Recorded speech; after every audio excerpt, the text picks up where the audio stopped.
Hola, un cordial saludo para todos. Mi nombre es Vladimir Morales Gutiérrez y me encuentro junto con mis compañeras Daniel Alejandra Quintero Muñoz, Mariluz Trujillo Muñoz y Rosa Neiré Martínez Zúñiga. Somos estudiantes del programa de psicología de la UNA y en esta oportunidad venimos a exponerles el papel fundamental que juega nuestra disciplina en las situaciones de emergencia y desastre.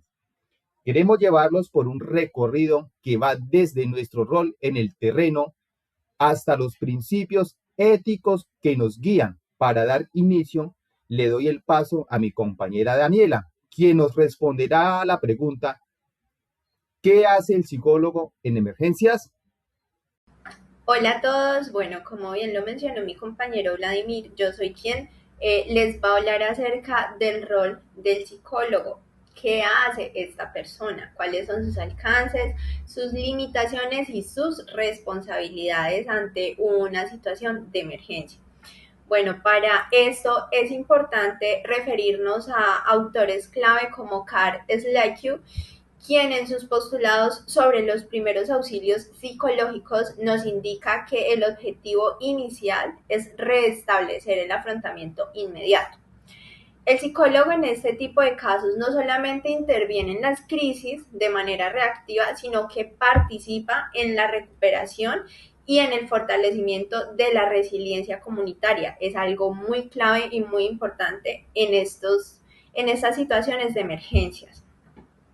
Bueno, para irnos un poquito más allá, es importante saber que esa primera contención emocional, esos primeros auxilios en este tipo de emergencias son demasiado importantes porque una persona en ese momento puede perder su sensación de sentido, puede perder su racionalidad, puede entrar en pánico y si no se prestan esos primeros auxilios a tiempo, de manera pertinente y de manera correcta, pues muy probablemente se puedan desatar algunos estrés o traumas severos como puede ser el estrés postraumático severo. Ojo, esto si no se da una buena intervención y una intervención a tiempo, unos primeros auxilios psicológicos. Bueno, para ilustrar esto que les acabo de exponer, de mencionar, vamos a usar un caso hipotético. En este caso, hablemos de un incendio que se presenta en un sitio donde hay que evacuar a muchas familias. En ese momento, el psicólogo no llega a hacer una terapia tradicional, a una terapia clínica tradicional, a hacer unas preguntas o bueno, en ese momento lo que se llega a hacer inicialmente es prestar los primeros auxilios psicológicos.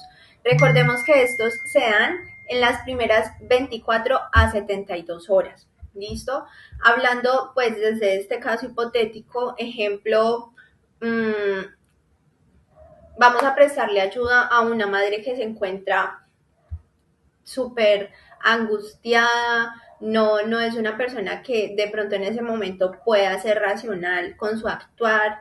Entonces, vamos a prestar los primeros auxilios a ella. Primero es tranquilizarla a ella. Tal vez con eso ya su círculo familiar más cercano también esté más tranquilo. Es ayudar a orientar, acompañar y también intervenir en estas situaciones con estas personas afectadas. ¿Listo? Ya para finalizar mi intervención, es importante citar a la Unidad Nacional para la Gestión del Riesgo de Desastres 2026, quien nos habla ya más generalmente sobre el rol del psicólogo, que pues cumple funciones muy esenciales como les mencionaba anteriormente, el acompañamiento a personas antes, durante y después de una crisis, brinda primeros auxilios psicológicos que pues es demasiado importante. Trabaja en la prevención de trastornos también, como lo mencionamos atrás, y realiza intervención y acompañamiento a víctimas. Hay algo que es muy importante aquí resaltar, que también lo vamos a tratar más adelante, y es que esto no es un trabajo de solamente el psicólogo, es un trabajo interdisciplinario. ¿Listo? Pero entonces más adelante vamos a tratar a fondo qué es eso, qué es eso de trabajo interdisciplinario. Ya para finalizar, quiero dejarlos con la compañera Mariluz, quien abordará cómo esta labor que les acabo de mencionar se expande a lo colectivo. ella pues dará respuesta a esto mediante la pregunta: ¿qué es la acción psicosocial? Así es, compañera Daniela, muchas gracias. Frente a la pregunta de qué es la acción psicosocial, debemos tener en claro que no podemos quedarnos solo en el individuo. Según los enfoques de la psicología social comunitaria y citando a referentes como Ignacio Martín, la acción psicosocial se entiende que es el impacto de una emergencia que es colectiva. Por lo tanto, no se debe tratar únicamente a la persona individual aislada, sino de fortalecer comunidades y reconstruir redes de apoyo. Haciendo una reflexión sobre esto, la importancia de este enfoque radica en el dolor tras una tragedia compartida. Si medicalizamos ese dolor, ignoramos el poder curativo de la solidaridad y el tejido social que se ha roto. Un ejemplo muy claro es observar después de la inundación que afecta a todo un barrio. En este lugar, en vez de encerrar a las personas y dar consultas privadas, el profesional debe facilitar que los vecinos organicen ollas comunitarias y grupos de diálogo. Al cuidarse entre ellos, sanan en comunidad. Siguiendo con esta línea, le doy el paso a mi compañera Rosa, que nos responde: ¿cómo se atiende y cómo se identifican riesgos? Buen día, mi nombre es Rosa Nieves Martínez Zúñiga. Muchas gracias a la compañera Mariluz. Ahora damos respuesta a cómo se entiende y cómo se identifican los riesgos. Debemos saber que toda acción humanista exige un rigor que no adquiere improvisación. De acuerdo con las guías de comité permitente de la interinstitucional, conocidos como la IASC, para la salud mental en emergencias, la inversión sigue con una ruta estricta. Como primero identificar el riesgo, luego evalúan en las necesidades, después las interviene y finalmente hace seguimiento. Profundizando en este proceso, mantener esta estructura es indispensable para no causar daño o aistrogenia. Y para priorizar recursos nos permite diferenciar una relación normal ante una tragedia de un caso que requiere atención psiquiátrica urgente.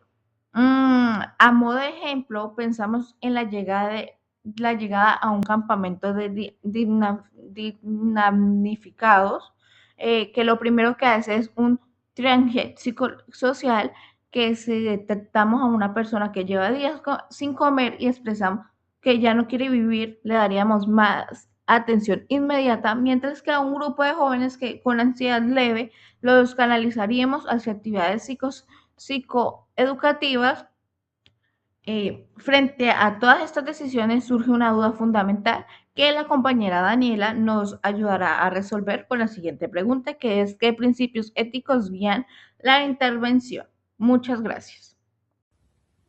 Claro que sí. Retomando la palabra de la compañera Rosa y frente al tema de qué principios éticos son los que guían la intervención, yo te respondo que realmente la ética es la brújula que guía correctamente el actuar en este tipo de situaciones. Apoyándonos en los códigos deontológicos de la psicología y en la Declaración Universal de los Derechos Humanos, la regla de oro es que absolutamente toda intervención debe respetar la dignidad, la diversidad y los derechos de cada individuo. Si evaluamos por qué somos tan estrictos con este tema, pues la respuesta está en la hipervulnerabilidad de quienes sufren una crisis. La ética es el único escudo que evita que caigamos en un asistencialismo que victimice aún más a las personas, garantizando una ayuda sin discriminación. En la práctica, esto significa que si atendemos a una comunidad indígena tras un terremoto, por ejemplo, no les imponemos nuestra forma occidental de ver el duelo o de vivir el duelo. Respetamos sus creencias y más bien facilitamos que realicen sus propios rituales de sanación. En pocas palabras, lo que se busca mediante la ética es una intervención más humana, más responsable e inclusiva.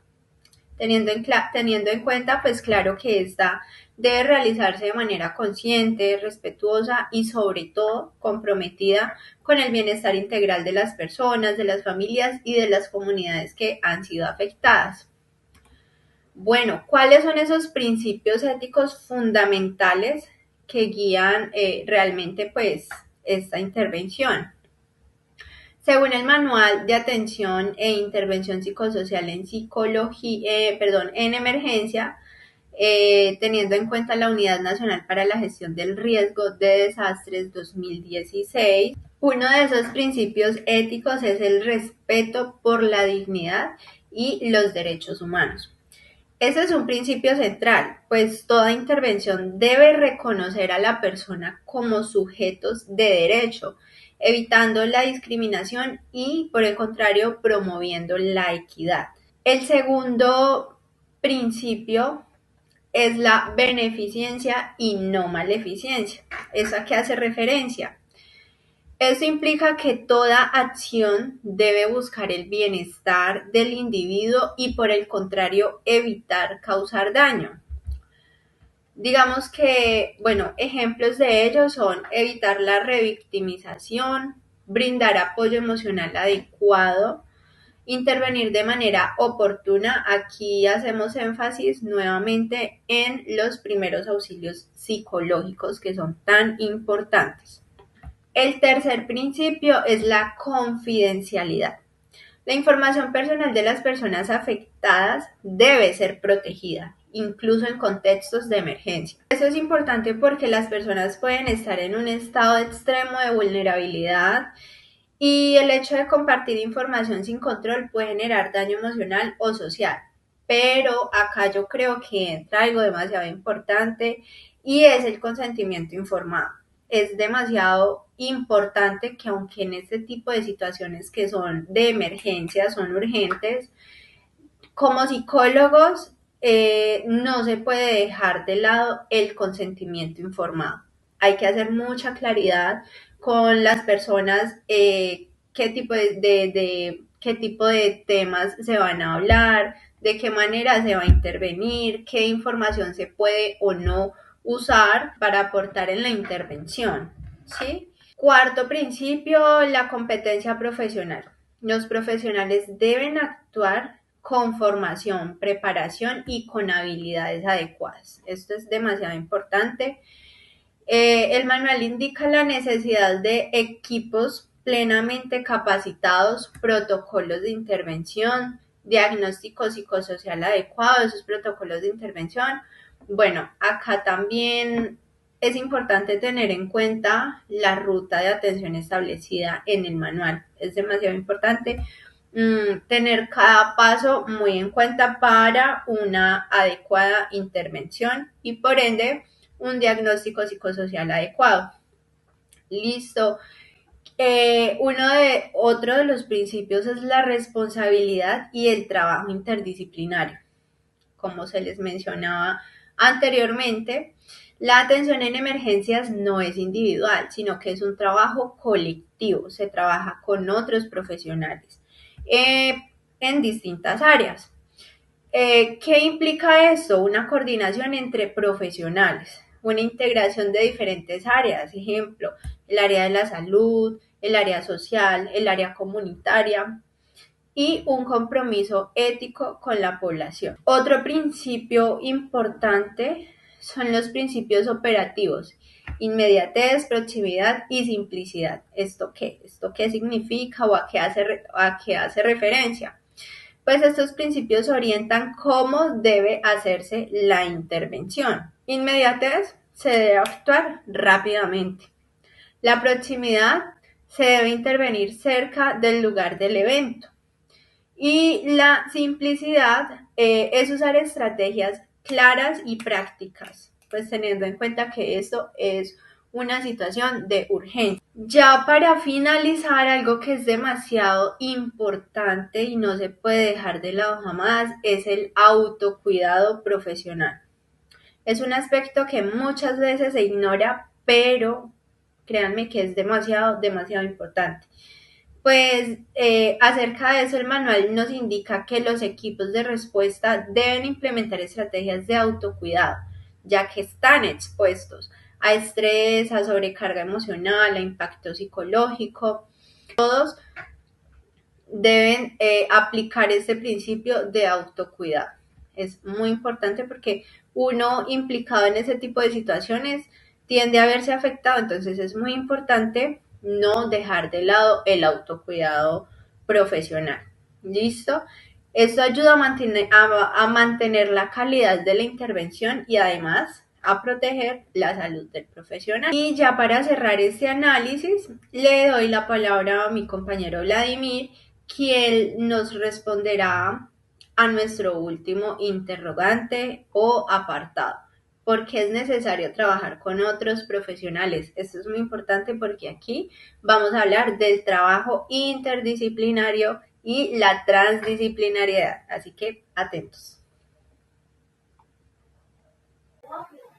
Efectivamente, Daniela, dando respuesta a por qué es necesario trabajar con otros profesionales, debemos ser muy conscientes de que solos no podemos, tal como lo establecen los lineamientos de atención integral de la Organización Mundial de la Salud, la OMS. Ningún profesional puede responder de forma aislada a una emergencia. Se requiere un trabajo articulado con diferentes sectores, comprendiendo la realidad de una catástrofe. Es evidente que las necesidades humanas son indivisibles. De nada le sirve a una persona nuestra contención emocional si no tiene agua potable o si está sangrando por una herida. El bienestar integral es el resultado de un ecosistema de ayuda. Finalmente, como ejemplo, tenemos el rescate en una estructura colapsada. Allí el psicólogo necesita hablar con el paramédico para saber si el sobreviviente está estable y coordinar con trabajo social para ubicar a su familia. Solo así la atención funciona. Para concluir esta presentación, queremos destacar que la psicología en emergencias es una disciplina de terreno que requiere agilidad, método y un profundo respeto por la dignidad humana, desde los primeros auxilios psicológicos hasta la reconstrucción del tejido social. Nuestro objetivo es devolverle a la comunidad su capacidad de agencia. Todo esto, por supuesto, trabajando de la mano con otros profesionales y bajo principios éticos inquebrantables. Esperamos que esta exposición haya sido de gran valor para comprender el impacto de nuestra profesión en contextos de crisis. A nombre de mis compañeras Daniela, Mariluz, Rosa y el mío propio, les damos las gracias por su atención. Hasta una próxima oportunidad.